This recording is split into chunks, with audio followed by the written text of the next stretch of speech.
Well, a question from Shelva.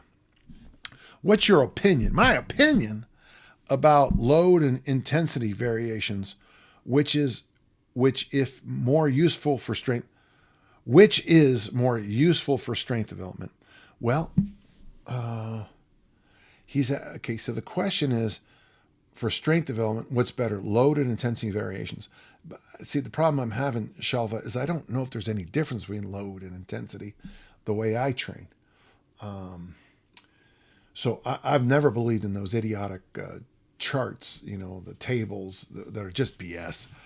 What is the one you're supposed to be able to do 90% of your best for like 2 to 5? Yeah, if you're not very strong, maybe.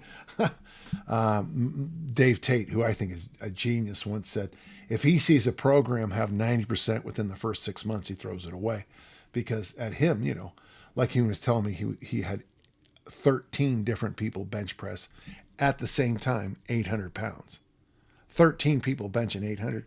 Well, 90% of 800 is 720. And even if you're a kilo person, I don't care. That's a lot of weight. Is it good to train the same lift in different volume and intensity ranges? Yeah, I mean that is what we do. I train my Olympic snatch in every possible range I can think about, and that is, of course, load. But so I guess if you're going to ask me if it's Olympic lifts, it's load, and maybe the everything else, it would be what most people call intensity.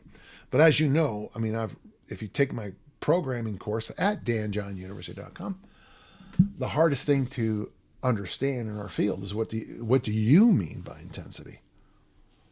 Because I don't think it's a percent, nor do I think it's going to failure. I think intensity is, what is called for at the moment.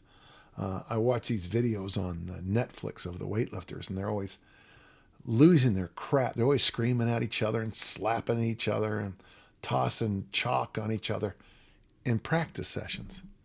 Well, practice. Talking about practice. I don't agree with that.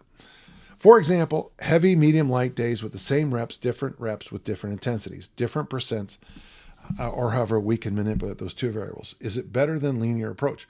Well, of course it's better than linear approach. Linear approach works for brand new people learning something the first time.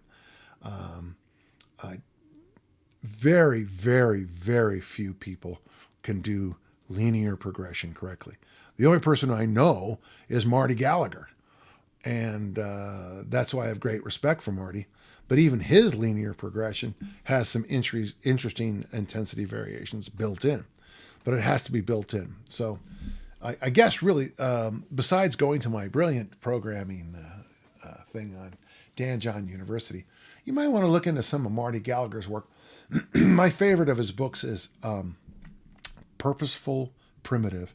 And somebody told me there's a new edition of it coming out. Pardon me. And if there is, it looks like I have to spend some more money, because I'll pick it up in a minute. I hope that helped. That's a broad question.